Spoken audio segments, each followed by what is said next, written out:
Hello, Fiona. It's nice to see you again in Warsaw this year. Thank you, Joanna. It's so good to be back and amongst friends. Can you tell us, what do you think about this year's GFN conference? Each year it seems to mature, and everyone who comes has greater knowledge, but each time there's new progress to discuss, new challenges also to discuss. But I think the science that's presented here is world-class, and the voice of the consumer is getting more sophisticated, which it must do, but it's great to see and hear it here at GFN.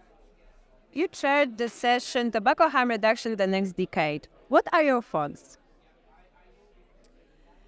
Look, I think we've still got challenges, and I think coming from Australia, where we're seeing really draconian legislation being planned, it's hard to look optimistically to the next decade.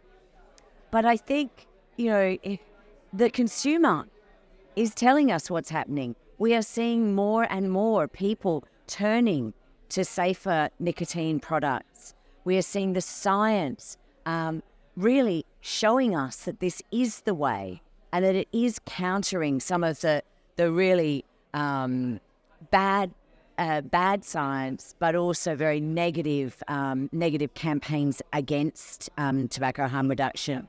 So I hope in the next decade we will see more and more allies. So I want to see the general harm reduction community address tobacco harm reduction.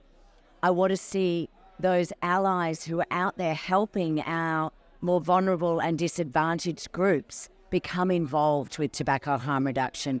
And I think that is what I see, that we will build this family, but also we will eventually change those tobacco control rules. We will eventually change WHO. They will come around. It took them a long time to come around to harm reduction in regards to clean needles, for example, but they did. And they will for this too. You are from Australia. Can you tell us why there is so much misinformation around vaping and safety of e-cigarettes? Well, look, I think it is. We have some activists on the other side who have good platforms to press this misinformation.